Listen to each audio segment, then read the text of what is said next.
जय हिंद स्टूडेंट्स। आज हम पढ़ेंगे क्लास टेंथ की केमिस्ट्री जो यूपी बोर्ड हिंदी मीडियम की है। पहला लेसन का नाम है रासायनिक अभिक्रिया एवं समीकरण। रासायनिक अभिक्रिया एवं समीकरण पढ़ेंगे, परिभाषा के साथ साथ एग्जाम्पल भी पढ़ेंगे और आप सब वो स्क्रीनशॉट लेकर वीडियो रोककर परिभाषा लिखते चलिएगा। ओके, अब क्लास को आगे बढ़ाते हैं। अब परिभाषा को लिखित मिलेगा। परिभाषा के साथ साथ चलेंगे, एग्जाम्पल के साथ साथ फुल लेक्चर 1 शॉट होगा। अब यहाँ इसको क्लास को आगे बढ़ाते हैं। यहाँ देखो, पहला देखेंगे संयोजन अभिक्रिया। संयोजन अभिक्रिया पढ़ेंगे, उसके बाद वियोजन, फिर जितने भी प्रकार की अभिक्रिया होंगी उसमें से भी सब पढ़ेंगे। बट पहले पढ़ेंगे रासायनिक अभिक्रिया। ये रासायनिक अभिक्रिया होती क्या है, रासायनिक अभिक्रिया के उदाहरण सहित पढ़ेंगे। अब यहाँ देखो, रासायनिक अभिक्रिया में क्या बोल रहा है। रासायनिक अभिक्रिया जब दो या अधिक पदार्थ आपस में अभिक्रिया करके अंतःक्रिया का लिख लेना, यहाँ पे लिख लेना अंतःक्रिया का अभिक्रिया लिख देना। क्या लिखना, अभिक्रिया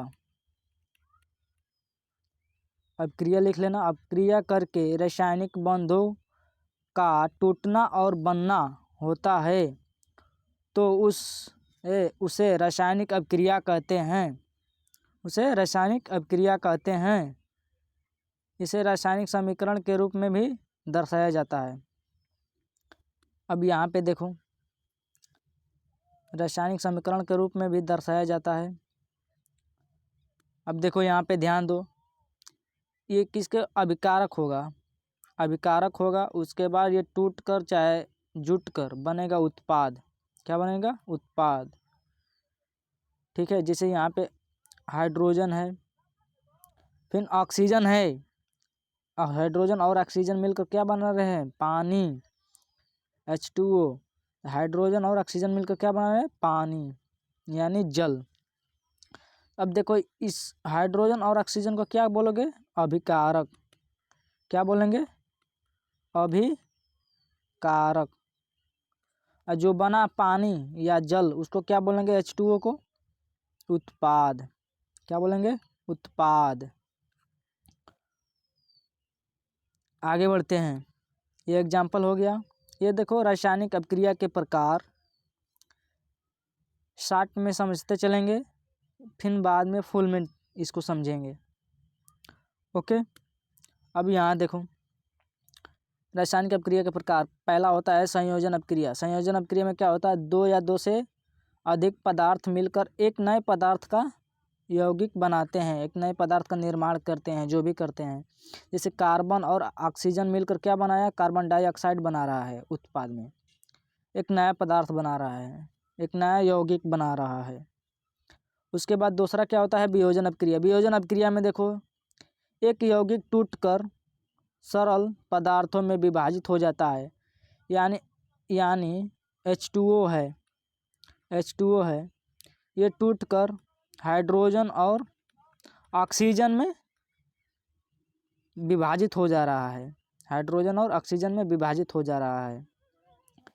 ये क्या है, वियोजन अभिक्रिया। वियोजन अभिक्रिया के प्रकार पढ़ेंगे, आगे पढ़ेंगे। अब देखो, विस्थापन में देखो, विस्थापन अभिक्रिया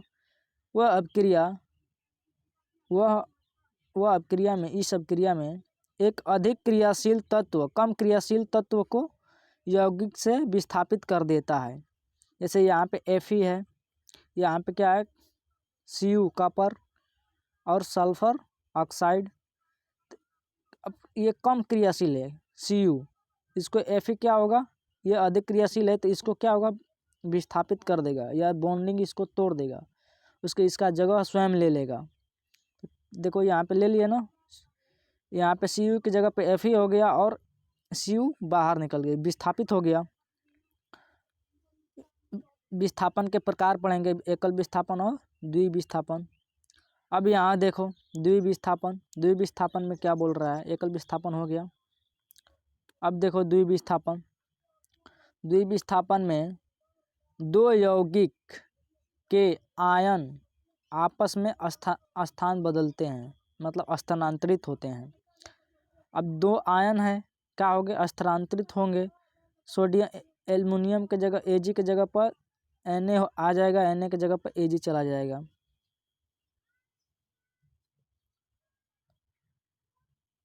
इसे Ag है, यहाँ पे आ जाएगा, इसके साथ क्लोराइड हो जाएगा, उसके बाद इसके साथ क्या हो जाएगा, NO3 हो जाएगा। अब देखो यहाँ पे ऊष्माक्षेपी अपक्रिया में और ऊष्माशोषी अपक्रिया पढ़ेंगे। ऊष्माक्षेपी में क्या होगा, ऊष्मा मुक्त होगा, जैसे दहन में। इसमें क्या होगा, ऊष्मा मिलेगा या ऊर्जा मिलेगा। ऊष्माक्षेपी में ऊर्जा मिलेगा और ऊष्माशोषी में ऊर्जा देना पड़ेगा या ऊष्मा लेगा और शोषण करेगा। ओके, आगे बढ़ते हैं। यहाँ पे देखो रेडक्स अपक्रिया शॉर्ट में पढ़ते चलेंगे, इसको फुल डिटेल में आगे पढ़ेंगे। आज लंबी क्लास होने वाली है आप सबकी, लमसम 50 मिनट या अधिक भी जा सकता है। यहाँ पे देखो रेडक्स अपक्रिया में देखो क्या बोल रहे हैं, ऑक्सीकरण। इसको फुल डिटेल में ऑक्सीकरण का परिभाषा और अपचयन का परिभाषा पढ़ाएंगे, बस यहाँ पे समझो। ऑक्सीकरण यानी इलेक्ट्रॉन का त्याग और अपचयन यानी इलेक्ट्रॉन के ग्रहण दोनों एक साथ होते हैं, उसे रेडक्स अपक्रिया कहते हैं। जैसे यहाँ पे हो गया जिंक है, फिर कॉपर है, सल्फेट ऑक्साइड है, क्या होगा, इसको विस्थापित कर देगा, कॉपर चेंज होगा तो क्या होगा, यहाँ पे इलेक्ट्रॉन का त्याग भी हो रहा है, यहाँ पे ग्रहण भी हो रहा है। अब देखो ये दो डिटेल में समझो, ये दोनों 7वां और 8वां डिटेल में समझना है। ये दोनों आपको दोबारा टॉपिक नहीं पढ़ाया जाएगा, इसको डिटेल में समझो कि 7वां में देखो, 7वां में अवक्षेपण अपक्रिया इसको लिखोगे, उसके बाद परिभाषा लिखोगे। 2 विलयनों की अपक्रिया से घुलनशील पदार्थ अवक्षेप बनता है। एग्जाम्पल में इसको लिख लेना।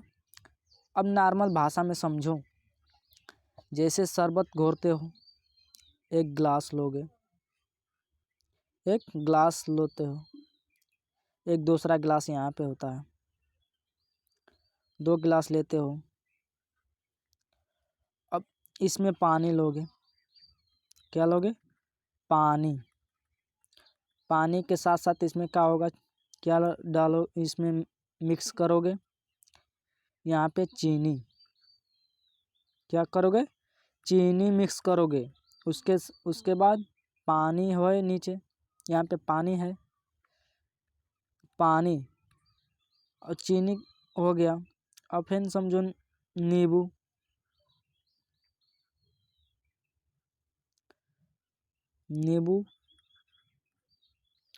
और नमक,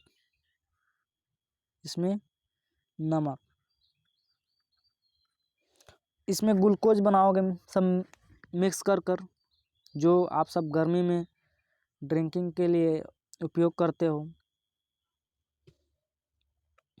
या नॉर्मल भाषा में समझो, 2 ही विलयन लेना, या इसको नमक को हटा देना या नींबू को हटा देना, बस चीनी लेना। तो चीनी लोगे यहाँ पे, ये कंटेनर में यानी गिलास में चीनी डाल दिए, क्या डाल दिए, चीनी। अब चीनी के साथ साथ पानी, क्या हो गया, पानी यानी वाटर। अब क्या होगा कि इसको घोलने के बाद जो भी अवक्षेप होंगे, जो नहीं घुल पाएगा विलयन, चीनी जो नहीं घुल पाता है, जो सरफेस में यानी सतह, मतलब इसको पेनी बोलते हैं ना, वहाँ पे फुल चीनी नहीं घुल पाता है, जो अवक्षेप बच जाता है उसी को अवक्षेपण बोल रहा है। उसी को अवक्षेपण बोलोगे कि अवक्षेपण अभिक्रिया 2 विलयनों की अभिक्रिया से अघुलनशील पदार्थ बनता है। अघुलनशील पदार्थ बनता है जो घुल नहीं सकता है, अघुलनशील पदार्थ बनता है।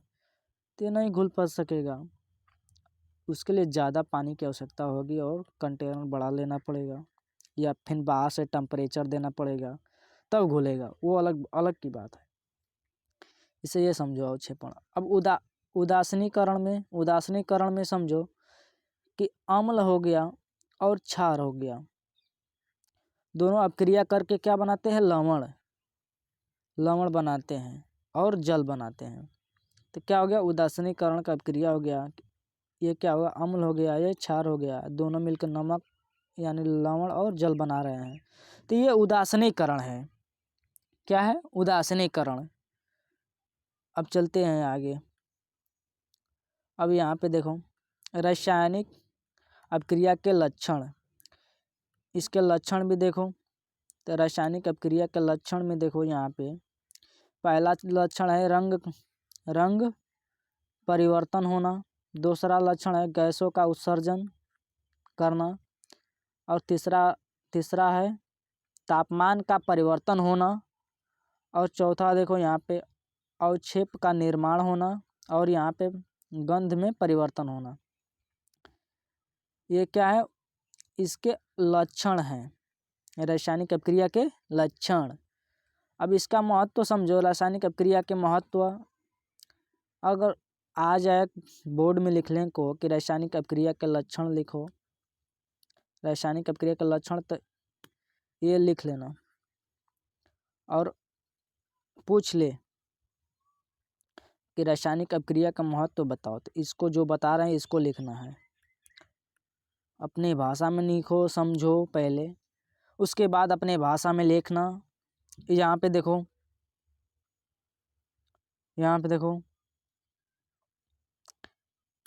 लक्षण हो गया, महत्व देखना है कि रासायनिक अपक्रिया का महत्व में देखो यहाँ पे कि पहला क्या होगा? प्रकृति में प्रकाश संश्लेषण और श्वसन और जैविक प्रक्रम होगा।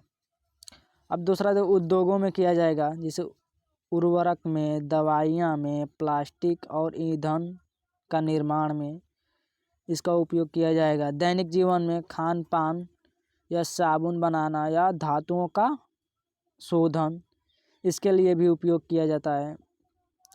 अब देखो रासायनिक समीकरण की तुलना, रासायनिक समीकरण की तुलना में देखो यहाँ पे देखो कि बोल रासायनिक अपक्रिया में द्रव्यमान संरक्षण का नियम का पालन करने के लिए समीकरण को संतुलित किया जाता है। अब देखो समीकरण को संतुलित किया जाता है। अब जैसे यहाँ पे है उदाहरण में दो यहाँ पे देखो असंतुलित में दिया है क्या? हाइड्रोजन, यानी हाइड्रोजन और प्लस ऑक्सीजन मिलकर क्या बना रहे हैं? H2O बना रहे हैं, मतलब पानी बना रहे हैं। अब ये देखो, अब जितना उत्पाद, ये अभिक्रिया अभिकारक है। क्या है? अभिकारक। आज ये उत्पाद है। तो दोनों क्या होगा? द्रव्यमान संरक्षण के नियम का पालन करेंगे। जो जितने परमाणु याणु इधर होंगे उतने ही इधर ही इस यौगिक में होंगे। अब देखो यहाँ पे ये तो असंतुलित रूप में है। इसको संतुलित करने के लिए क्या करोगे? पहले ऑक्सीजन हाइड्रोजन मिलाओगे। हाइड्रोजन 2 है, हाँ हाइड्रोजन यहाँ पे 2 है, यहाँ पे हाइड्रोजन 2 है, यहाँ पे भी हाइड्रोजन 2 है। यहाँ पे ऑक्सीजन कितना है? 2 है, यहाँ पे 1 है। तो इसका गुणांक मतलब ये दोनों के गुणांक में क्या करेंगे? हम 2 बढ़ा देंगे। यहाँ पे गुणांक में 2 कर देंगे। 2 करने के बाद अब क्या होगा? ये तो बैलेंस हो जाएगा, बट इसका बैलेंस बिगड़ गया। किसका? हाइड्रोजन का। इसमें 4 हाइड्रोजन हो गया, यहाँ पे 4 हाइड्रोजन हो गया। तो इसके लिए क्या करना पड़ेगा? यहाँ पे 2 लगाना पड़ेगा, इसके गुणांक में 2 लगाना पड़ेगा। अब क्या होगा? ये संतुलित अभिक्रिया होगी। ये क्या होगी? संतुलित होगी। क्या होगी? संतुलित होगी। ये संतुलित अभिक्रिया होगी। ओके, यहाँ पे देखो उदाहरण में ये लिख लेना, रोजमर्रा के उदाहरण दिखा दे रहे हैं, लिख लेना। खाना पकाना, यहाँ पे जंग लगना, फोटोग्राफी लिख लेना। अब यहाँ पे देखो नहीं लिख पा रहे हो तो वीडियो को रोक कर लिख लेना, बट यहाँ समझ लो पहले, उसके बाद वीडियो को दोबारा से स्टार्ट करके लिख लेना। अब यहाँ पे देखो, अब इसको देखेंगे क्या? रासायनिक अभिक्रिया की तुलना। तुलना कैसे करोगे बताओ? प्रकार में रखोगे कौन सी अभिक्रिया होगी, उसके परिभाषा के आधार पर, फिर उदाहरण के आधार पर। संयोजन अभिक्रिया भी पढ़े हो ऊपर, फिर वियोजन, प्रतिस्थापन और उदासीनीकरण पढ़े हो अभी। इसके आधार पर क्या होगा? इसमें 2 पदार्थ मिलकर एक बनते हैं। इसमें क्या होंगे? एक बनते हैं। और इसमें एक ही पदार्थ को 2 बनाते हैं। एक ही पदार्थ को या एक यौगिक को 2 सरल पदार्थों में तोड़ा जाता है। इसमें क्या होगा? एक तत्व दूसरे तत्व को विस्थापित करता है और इसमें अम्ल और क्षार मिलकर लवण और जल बनाते हैं। उदाहरण में ये लिख लेना। आशा है समझ गए होगे, ज़्यादा समझाने की आवश्यकता नहीं होगी। अब यहाँ देखो रासायनिक समीकरण, यहाँ पढ़ेंगे रासायनिक समीकरण। अब रासायनिक समीकरण में देखो कि रासायनिक समीकरण में क्या लिखोगे? यहाँ पे देखो रासायनिक समीकरण लिखोगे, उसके बाद क्या बोल रहा है कि रासायनिक अभिक्रिया वह प्रतिक्रियात्मक रूपांतरण है। रासायनिक समीकरण वह प्रतीकात्मक निरूपण है जिसके रासायनिक अभिक्रिया को अभिकारकों और उत्पादों के रासायनिक सूत्रों द्वारा दर्शाया जाता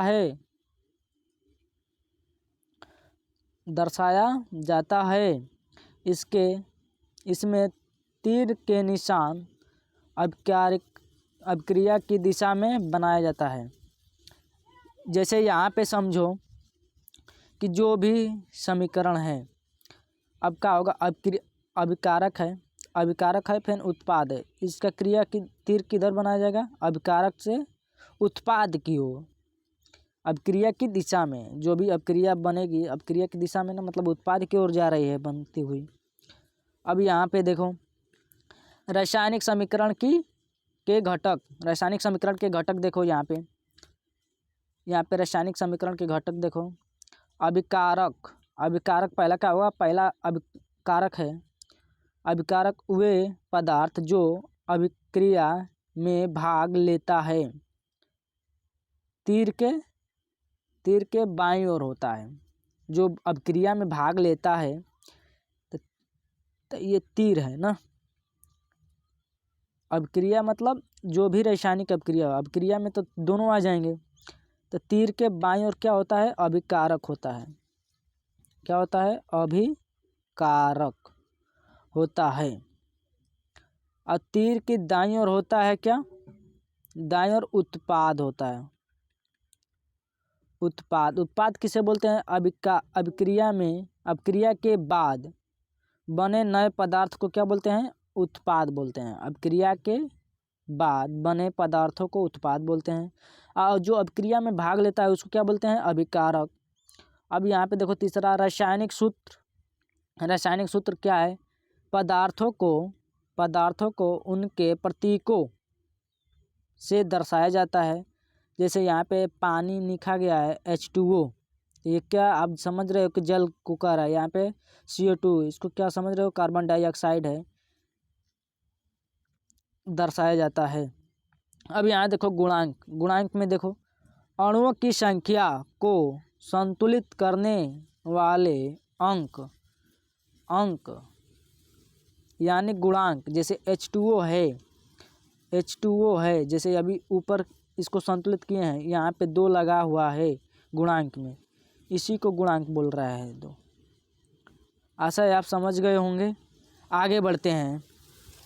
आगे में देखो, यहाँ पे आगे में देखो उदाहरण में लिख लेना, ये तीनों उदाहरण लिख लेना। अब यहाँ देखो, जैसे समझो यहाँ पे हाइड्रोजन और ऑक्सीजन है और बन के जल बना रहे हैं, तो जल बना रहे हैं तो अभिकारक क्या है? अभिकारक इसको बोलते हैं ना, इसको बोलते हैं हाइड्रोजन और ऑक्सीजन को क्या बोलेंगे? अभिकारक। ओके, ये हो गया अभिकारक, ये हो गया उत्पाद हो गया। तो उत्पाद में लिखा है जल यहाँ पे, और हाइड्रोजन और ऑक्सीजन क्या हो गया? अभिकारक में। फिर गुणांक में, तो गुणांक में इसका क्या है? हाइड्रोजन का 2 गुणांक है, फिर ऑक्सीजन का नहीं है, 1 गुणांक मानोगे यहाँ पे, इसके यहाँ पे 1 मानोगे, नहीं है तो 1 मानोगे। अब इसके गुणांक में क्या मानोगे? 2 मानोगे, जैसे यहाँ पे लिया है, लिख दोगे इसके आधार पे। अब देखो यहाँ पे ये LGG दर्शा रहा है, ये गैस है, ये गैस है, ये गैस है, और दोनों मिलकर क्या बना रहे हैं? लिक्विड बना रहे हैं। अब यहाँ पे देखो रासायनिक समीकरण के प्रकार देखो यहाँ पे। पहला प्रकार देखो शाब्दिक होगा, शाब्दिक यानी पदार्थों के नाम से लिखा गया समीकरण। जैसे हाइड्रोजन हो गया, हाइड्रोजन H2, यहाँ पे ऑक्सीजन हो गया O2, यहाँ पे जल हो गया H2O। तो इसके नाम से क्या लिखा गया है? यहाँ पे हाइड्रोजन और ऑक्सीजन मिलकर जल बनाते हैं, इसको समीकरण रूप में ऐसे लिख सकते हो। आशा है संतुलित और असंतुलित अभिक्रिया आप समझ चुके होंगे, समझाने की आवश्यकता नहीं होगी। अब यहाँ पे देखो लिख लेना कि अभिकारकों और उत्पादों के सूत्र तो होते हैं, लेकिन द्रव्यमान संरक्षण का नियम का पालन नहीं करता है। असंतुलित अभिक्रिया में द्रव्यमान संरक्षण का नियम का पालन करता है। यहाँ पे लिख लेना, द्रव्यमान संरक्षण का नियम का पालन करता है। इसके गुणांक लगाकर समीकरण को संतुलित किया जाता है। हो गया। यहाँ पे देखो चौथा आयनिक समीकरण।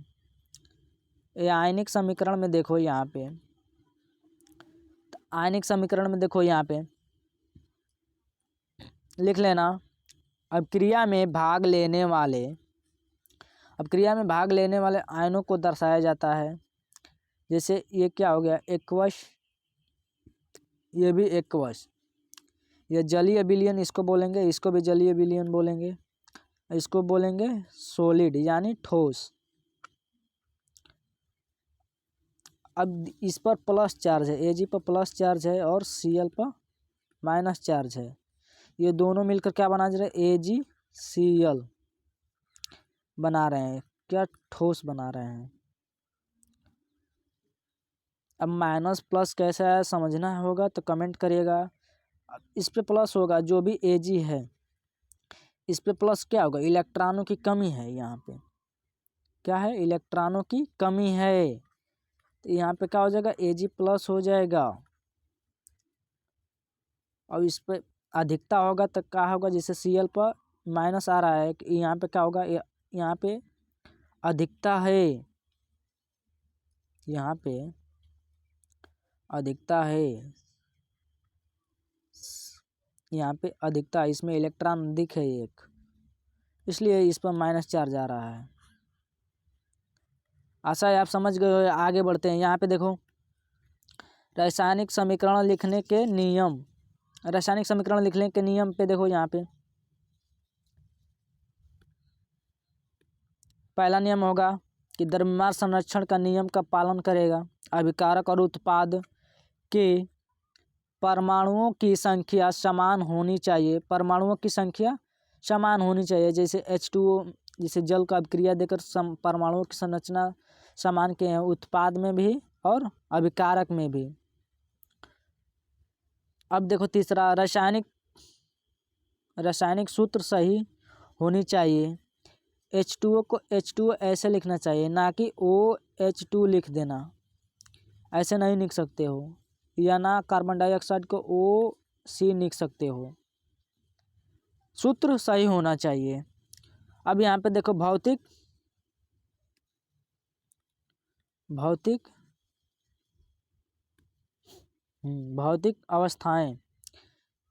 अवस्थाएं दर्शाएं। जैसे ठोस है तो S दर्शाओगे, जिसको सॉलिड बोलते हैं। द्रव है तो लिक्विड बोलते हैं, इसको L दर्शाओगे स्मॉल में। गैस है तो स्मॉल में G दर्शाओगे, गैस है। और जलीय विलयन है तो AQ दर्शाओगे, एक्वस इसको बोलते हैं। और उत्प्रेरक में देखो यहाँ पे, यदि उपयोग हो तो तीर की ऊपर लिखा जाता है, उपयोग होता है तो तीर के ऊपर लिखा जाता है, तीर के ऊपर लिखा जाता है, यानी इस पे यहाँ पे उत्पाद हो गया, यहाँ पे हो गया अभिकारक। इसके ऊपर अगर ताप देंगे तो हम डेल्टा बना के देंगे, प्रकाश देंगे तो यहाँ पे प्रकाश लिख दोगे, या प्रकाश के जो भी चिन्ह होगा लगा सकते हो। ये बोल रहा है यह उत्प्रेरक। आशा है आप समझ गए हो। आगे बढ़ते हैं। यहाँ पे देखो रासायनिक,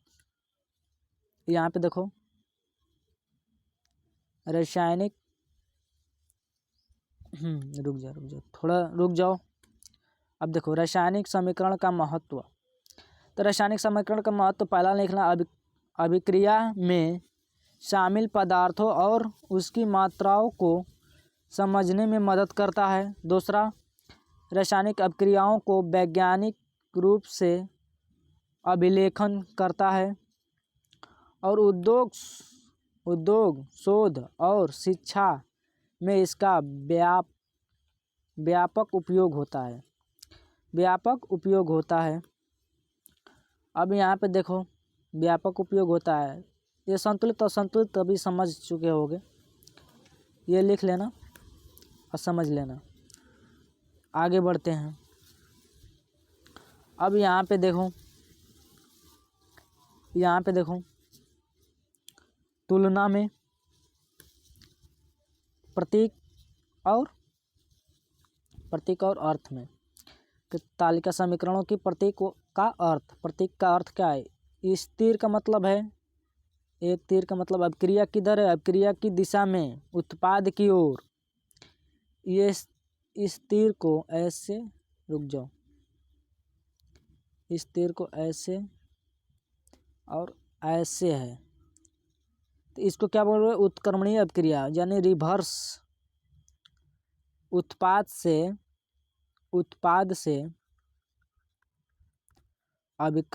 देखो पहला अभिक्रिया है ऐसे, फिर इधर चला गया, तो ये क्या अभिकारक की ओर जा रहा है। अभिकारक से उत्पाद भी बन सकता है, उत्पाद से अभिकारक भी बन सकता है। इसको क्या बोल देंगे? इस प्रक्रिया द्वारा लिखेंगे। और भौतिक अवस्था दर्शाएंगे, ठोस, द्रव, लिक्विड। और तापमान को ऐसे दर्शाएंगे, जो तीर के ऊपर ऐसे दर्शा देंगे। ओके। अब यहाँ पे देखो रोजमर्रा के उदाहरण में लिख लेना। सांस लेना, लोहे पर जंग लगना, लिख लेना। सांस लेना, लोहे पर जंग लगना, पहला ये, दूसरा ये। आगे बढ़ते हैं। वीडियो को रोक कर लिख लेना। यहाँ पे नोट्स में देखो, नोट्स में कुछ देखो, इसको लिख लेना कि रासायनिक समीकरण लिखते समय गुणांक बदलें और यहाँ पे नहीं, क्योंकि इसको पढ़ लेना। गुणांक बदल सकते हो, अभी नोट्स में पढ़े हो ना, गुणांक बदल सकते हो, कब किसका बदले वो इसके हिसाब से पढ़ लेना नोट्स में। अब आगे बढ़ते हैं, इस फुल डिटेल में पढ़ेंगे। आगे बढ़ते हैं, अगले स्लाइड पे चलते हैं।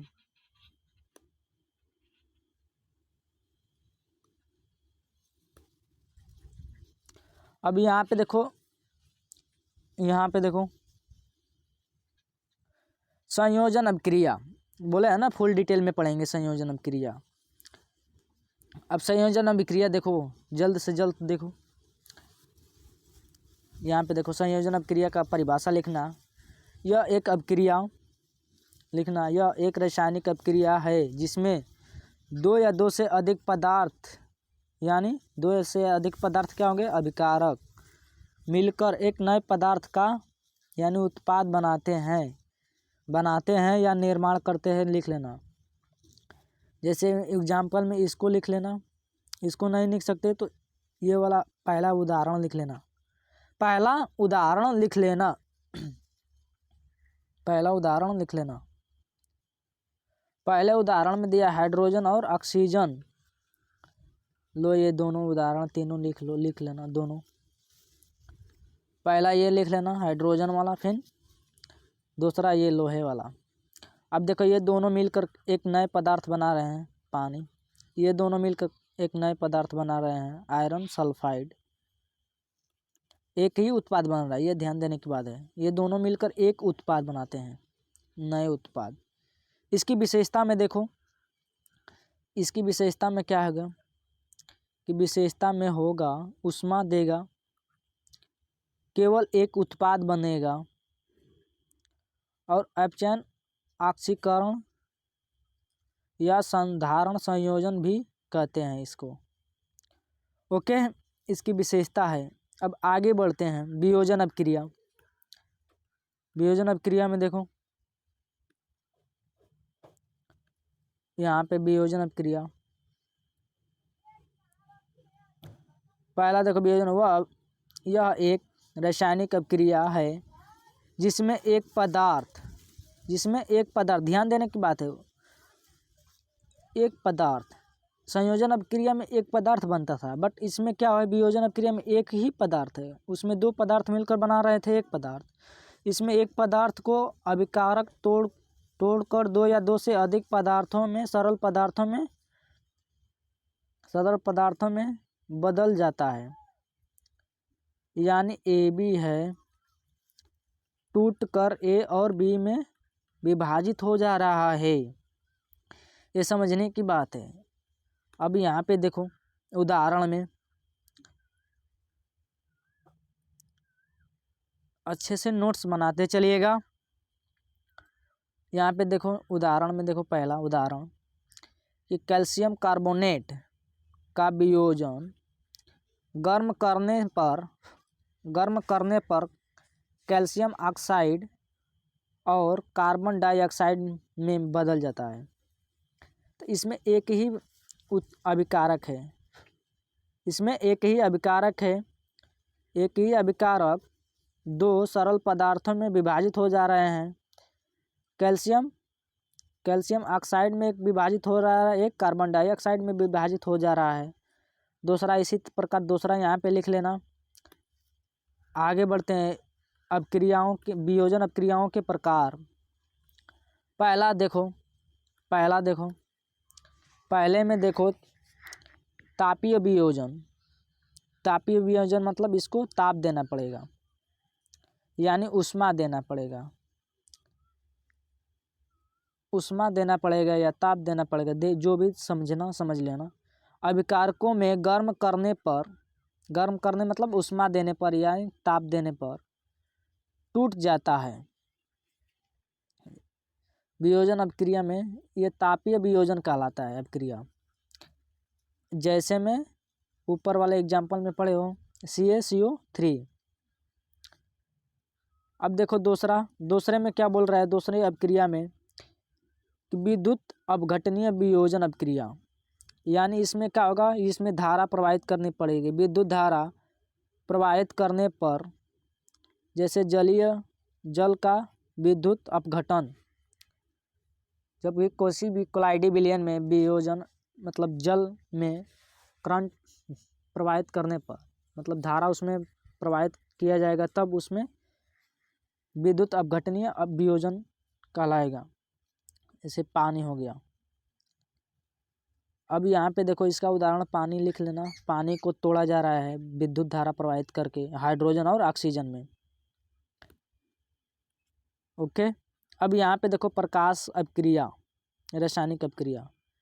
इसमें क्या होगा, प्रकाश की उपस्थिति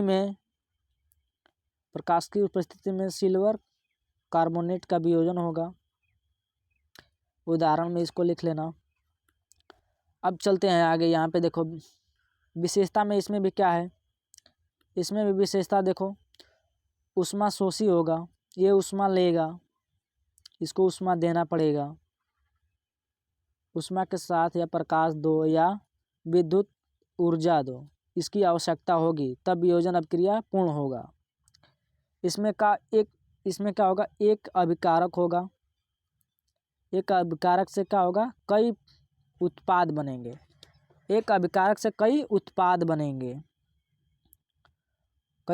बनेंगे और ये भी रिडक्स अपक्रिया होगा, साधारण वियोजन भी कहते हैं। अब यहाँ देखो प्रतिस्थापन अभिक्रिया में देखो, यहाँ पे पहला में देखो, वह अभिक्रिया में एक अधिक क्रियाशील तत्व, धातु या अधातु दोनों में से कोई भी हो सकता है। अधिक क्रियाशील तत्व किसी यौगिक से कम क्रियाशील वाले तत्व को विस्थापित करके अपनी स्थान ले लेता है, उसे क्या बोलते हैं, प्रतिस्थापन अभिक्रिया बोलते हैं। इसके बाद लिखना, उसे प्रतिस्थापन अभिक्रिया बोलते हैं। जैसे ए है और बी है और सी है, इसमें से बी को प्रतिस्थापित करके ए अपना जगह ले रहा है। जैसे मैं यहाँ पे समझो उदाहरण में, यहाँ पे उदाहरण देखो, आशा है आप समझ चुके होंगे। आपको शॉर्ट में समझाते आए हैं, फिर से डिटेल में इसको बता रहे हैं। डिटेल में यहाँ पे देखो,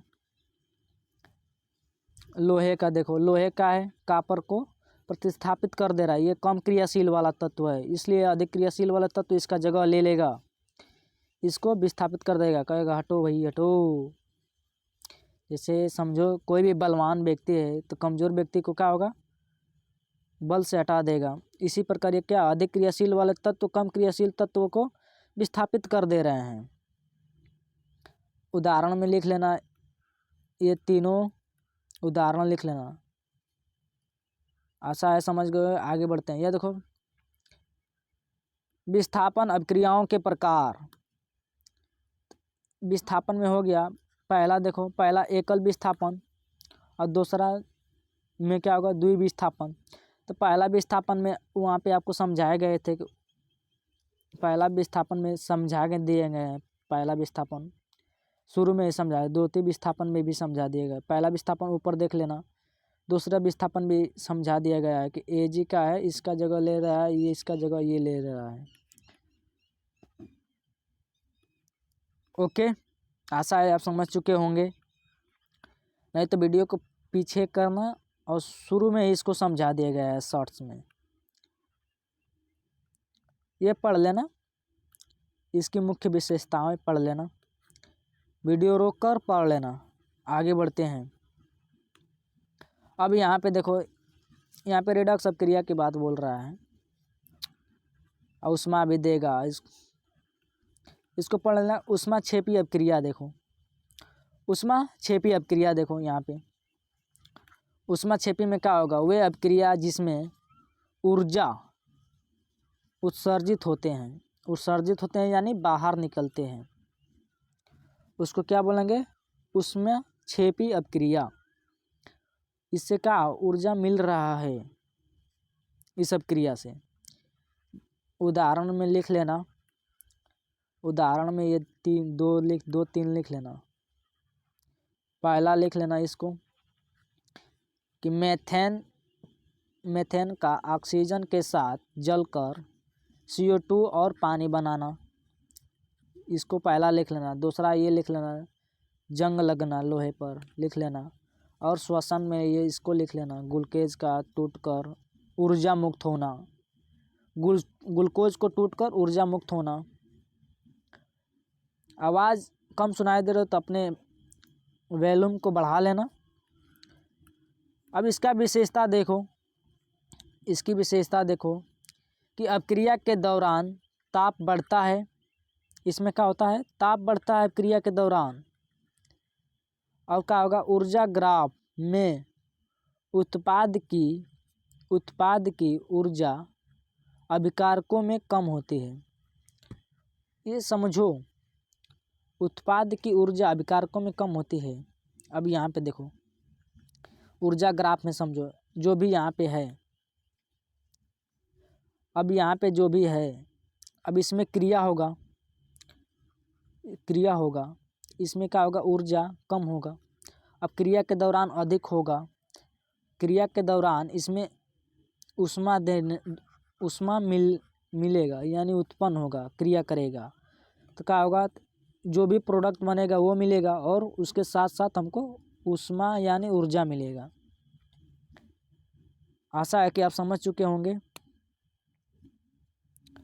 ऊर्जा ग्राफ अभिकारकों में कम होती है, यानी इसमें कम होती है और इसमें अधिक होती है। अब यहाँ पे देखो, इसको संयोजन अभिक्रिया और अवक्षेपण कहते हैं, ऊष्माक्षेपी कहते हैं। ऊष्माक्षेपी अधिकांश संयोजन अभिक्रिया होता है। अब यहाँ पे देखो, ऊष्माशोषी अभिक्रिया में क्या होगा, वह अभिक्रिया जिसमें ऊष्मा यानी ऊर्जा यानी ऊष्मा या प्रकाश या विद्युत अवशोषित होता है, यानी इसे देना पड़ता है। समझो, यानी वियोजन अभिक्रिया की बात बोल रहा है। इसमें ज़्यादातर अधिकांश वियोजन अभिक्रिया रहते हैं, वहाँ पे संयोजन अभिक्रिया, यहाँ पे वियोजन अभिक्रिया। इसका भी तुलना करा दिया जाएगा। यहाँ पे देखो, समीकरण से नहीं समझ में आएगा, इसको समझो। ए बी है और बी है, इसको क्या दिया जा रहा है, ऊर्जा, तब सी कोई बन रहा है। जैसे उदाहरण में प्रकाश संश्लेषण हो गया,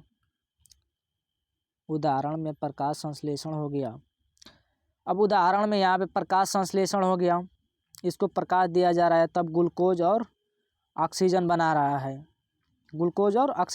है, और कैल्शियम कार्बोनेट का वियोजन हो रहा है। तो यहाँ पे कैल्शियम कार्बोनेट का इसमें क्या ऊष्मा दिया जा रहा है, तब CaO और CO2 में टूट रहा है। ओके, लिख लेना। अब यहाँ पे अमोनिया नाइट्रेट का पानी में घुलना, इसको भी लिख लेना। तीसरा, विशेषता में देखो, हर चीज़ का विशेषता लिख कर लाए हैं। अब यहाँ पे देखो, पहले वहाँ पे बता दिया गया था, इसमें देखो, बाहरी ऊर्जा स्रोत यानी गर्मी प्रकाश की आवश्यकता होगी इसमें अभिकारक में। और ऊर्जा ग्राफ का होगा, उत्पाद की ऊर्जा अभिकारकों से अधिक होगी। उसमें क्या था, कम था। उत्पाद की ऊर्जा उसमें क्या थी, कम थी। अभी दिखा दे रहे हैं। अब यहाँ पे देखो, यहाँ पे बोल रहा है ना, उत्पाद की ऊर्जा अभिकारकों से कम होती है। अब यहाँ पे देखो, यहाँ पे क्या होती है, अधिक होती है। ऊष्माशोषी में अधिक होती है। यह अधिकांश वियोजन होता है, अभिक्रिया अवशोषी होता है। उसमें क्या था, ऊष्माक्षेपी में क्या था, वियोजन के जगह पर संयोजन अभिक्रिया थी। यहाँ पे डिफरेंस देखना है तो यहाँ पे देखो, तुलना ऊष्माक्षेपी और ऊष्माशोषी में देखो, पैमाना मारोगे ऊर्जा, इसमें क्या होगा, ऊर्जा मुक्त होती है। इसमें क्या होती है, ऊर्जा अवशोषित होती है। ऐसे तापमान पे देखो, तापमान में अभिक्रिया मिश्रण गर्म होती है, यहाँ पे क्या होती है, ठंडा होती है।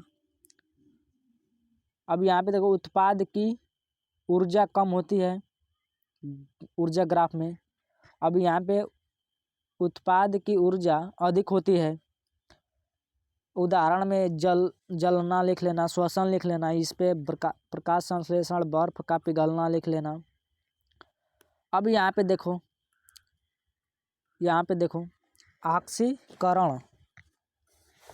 ऑक्सीकरण में देखो यहाँ पे कि ऑक्सीकरण में बोल रहा है, इसके परिभाषा के आधार पर देखो, वह अभिक्रिया जिसमें कोई पदार्थ इलेक्ट्रॉन का त्याग करता है या ऑक्सीजन प्राप्त करता है या हाइड्रोजन खोता है।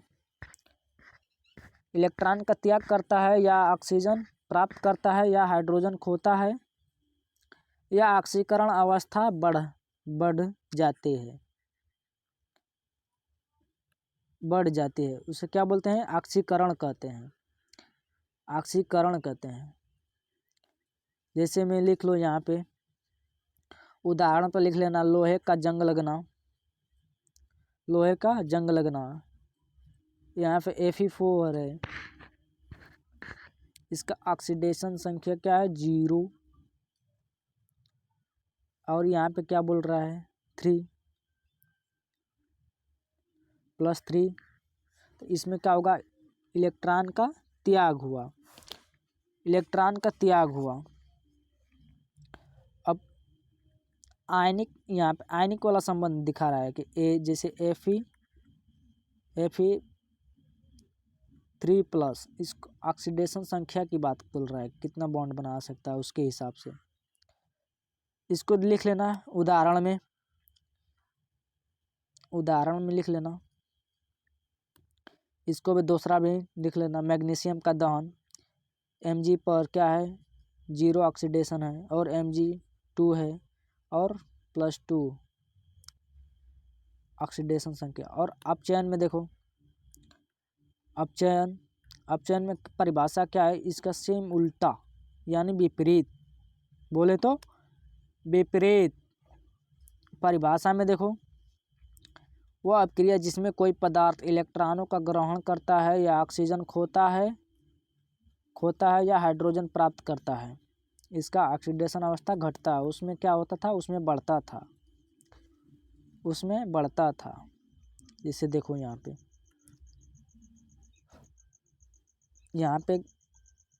पे घटता है, वहाँ पे बढ़ता है। देखो यहाँ पे घट रहा है और वहाँ पे बढ़ रहा है, इसकी ऑक्सीडेशन संख्या वहाँ पे बढ़ रहा था। यही ध्यान देने की बात है। उदाहरण में इसको लिख लेना। अब देखो रिडक्स अभिक्रिया समझेंगे रिडक्स अभिक्रिया। अब रिडक्स अभिक्रिया में देखो यहाँ पे कि वह परिभाषा लिखना, वह अभिक्रिया जिसमें ऑक्सीकरण और अपचयन एक साथ होते हैं। आशा है कि आपको पीछे भी समझा चुके होंगे, नहीं तो उसको पीछे वीडियो देखना। शुरू में ही आपको वियोजन अभिक्रिया में पढ़ा रहे थे, कितने प्रकार की अभिक्रिया होती हैं, उसमें आपको समझाए हैं, समझ लेना शॉर्ट्स में। अब यहाँ पे देखो, दोनों से एक साथ होते हैं तो रिडक्स अभिक्रिया कहलाता है। आशा है कि समझ चुके होंगे। यहाँ पे बढ़ते हैं आगे। अवधारणाएं देखो यहाँ पे कि ऑक्सीकारक में देखो, वह पदार्थ जो दूसरे पदार्थों को ऑक्सीकृत करता है और स्वयं अपचयित हो जाता है, उसे ऑक्सीकारक कहते हैं। ऑक्सीकारक क्या बोल रहा है? ऑक्सीकृत हो रहा है और स्वयं अपचयित हो जा रहा है, उसके क्या बोलते हैं? ऑक्सीकारक। उदाहरण में लिख लेना इसको, ऑक्सीजन को NH, इसको पोटेशियम MnGO4 को लिख लेना। और अपचायक में देखो, अपचायक में क्या बोला? हुए पदार्थ जो दूसरे को अपचयित करता है, स्वयं ऑक्सीकृत हो जाता है। इसको याद करने की तरीका यही है कि जो ऑक्सीकारक है वो दूसरा को ऑक्सीकृत कर रहा है। जैसे ऑक्सिक है तो इसको क्या बोला? दूसरे को ऑक्सीकृत कर रहा है और स्वयं अपचयित हो जा रहा है, इसको क्या बोलेंगे? ऑक्सीकारक। और अपचायक में देखो, ये दूसरे को अपचयित करता है और स्वयं ऑक्सीकृत हो जाता है। इसको क्या बोलेंगे? अपचायक, जैसे हाइड्रोजन, कार्बन, जिंक आदि एक्सेट्रा में आ सकता है। ये रेडक्स अपक्रिया के उदाहरण हैं, कुछ देख लो, लिख ले। आगे बढ़ाते हैं। अब देखो यहाँ पे समझ लो, थोड़ा सा समझ लो। अब यहाँ पे देखो, ये जिंक और कॉपर सल्फेट का अपक्रिया, ये का रेडक्स अपक्रिया, दोनों एक साथ हो रहे हैं। ये प्रतिस्थापन अपक्रिया में भी समझ सकते हो, ऐसे भी समझ सकते हो।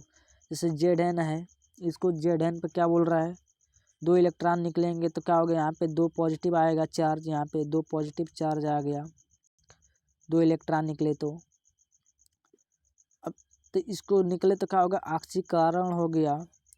और इसमें क्या बोल रहा है? इसमें जुड़ गए, जाकर इसमें 2 इलेक्ट्रॉन जुड़ गए तो क्या हो गया? कॉपर बन गया, यानी अपचयन हो गया। दोनों एक साथ हो गए तो क्या होगा? रेडॉक्स अपक्रिया होगा। क्या होगा? रेडॉक्स अपक्रिया।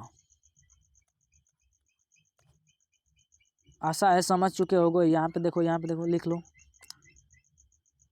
ये भी उदाहरण लिख लेना, वीडियो को रोक कर लिख लेना।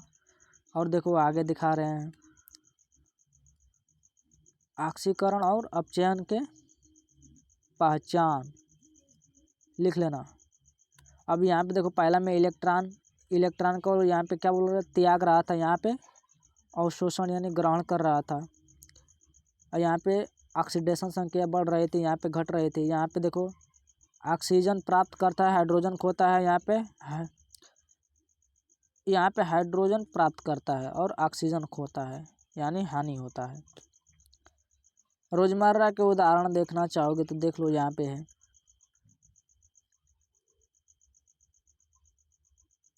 आशा है आप समझ चुके होंगे।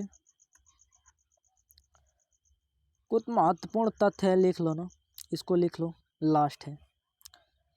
कुछ महत्वपूर्ण तथ्य लिख लो, लास्ट है। आशा है आप समझ चुके हो। क्लास को ज़्यादा से ज़्यादा शेयर करो अपने दोस्तों के साथ, शेयर करो। चैनल को लाइक एंड सब्सक्राइब जरूर करो। यहाँ पे यूपी बोर्ड से रिलेटेड सब क्लासेस मिलती रहेंगी। चैनल को लाइक एंड सब्सक्राइब जरूर करें। अगला टॉपिक फिजिक्स पे मिलेगा, फिजिक्स पर लेसन 1 का मिलेगा, फिजिक्स का मिलेगा लेसन 1, या बायो का लेसन 1। ये दोनों में से कोई एक मिलेगा। आपको तीनों साथ पढ़ते चलेंगे। क्लास को यहीं विराम देते हैं। जय हिंद, जय भारत।